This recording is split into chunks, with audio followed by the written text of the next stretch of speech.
Hey, thanks so much for stopping by. If you're like me, I think that you probably love enjoying fermented foods as often as possible. And I know that for me, I personally have a goal to try and include probiotic foods with every meal. We don't always do it perfectly, but just having that goal there helps us have them by far most of the time. And it's really great. It makes a huge difference in how we feel. So if you're wanting to know how to enjoy fermented foods with every meal without overcomplicating your meals, I'm going to show you exactly what that looks like and what we do. So fermented foods can be simple and delicious every single day. And what I usually like to do is think of it as a flow, including them with all of our main meals, breakfast, lunch, and dinner, and then we'll sometimes include them in between if we're having a snack too. One of my biggest tips when it comes to keeping this very doable is to have once in a while a fermentation day where you make your ferments and then you just have those stowed away, and then they're very easy to just pull out and add to your meals every so often. So compared to other food preservation methods like canning or something like that, making fermented foods is way easier. You really just have to kind of prep everything, pack it into your jar with your ingredients, and then let it sit and ferment. So I love that about it, but then including them is super easy too. You just pull them out, add them to your meals. It's more just like getting ideas for how you can incorporate things, and remembering, oh yeah, I have that goal, are kind of my biggest tips for making it happen. So for breakfast, our main go-tos for breakfast are sauerkraut and milk kefir. So oftentimes we will enjoy sauerkraut alongside our eggs. I know some people mix sauerkraut into eggs. Sometimes people will do avocado toast and they'll sprinkle sauerkraut on the avocado toast before they enjoy it. We really like having it alongside our eggs or our breakfast meats like sausage and bacon. And then the other go-to ferment that we'll oftentimes have in the morning is kefir. So we will oftentimes just enjoy a glass of milk kefir alongside our eggs and toast and breakfast meat.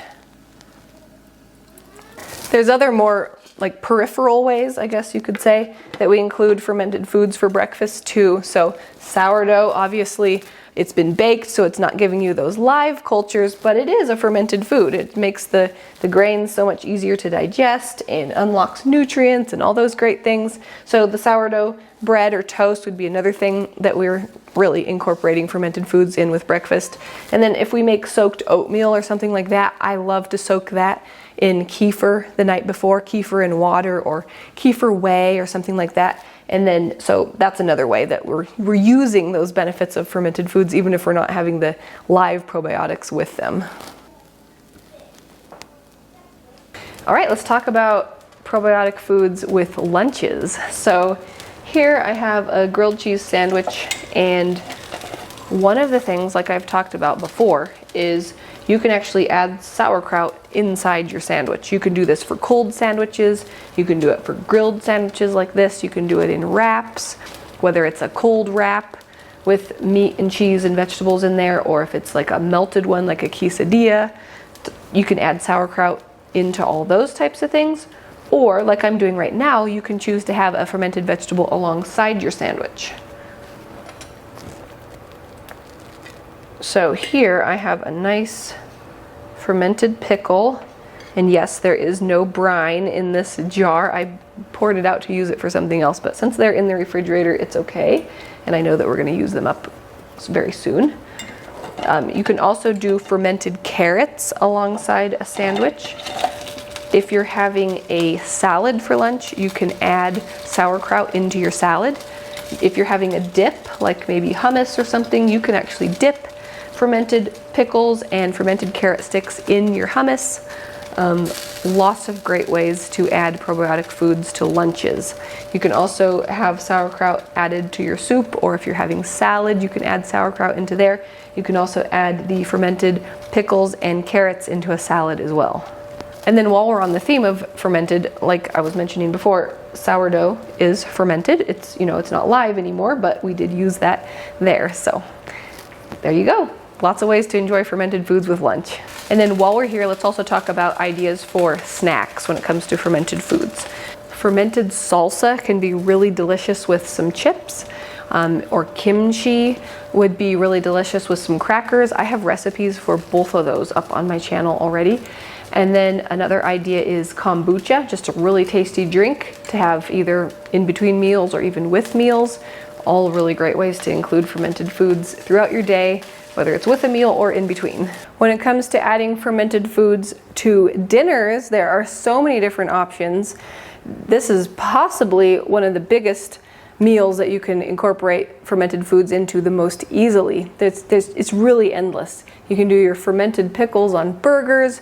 You can do your sauerkraut alongside meat. You can do fermented beets alongside a roasted chicken. You can do fermented salsa in your tacos. You can do kimchi along Asian food. There's so many possibilities. Today I'm showing you just some sauerkraut alongside some beef brisket here. So we just have a nice big helping of that.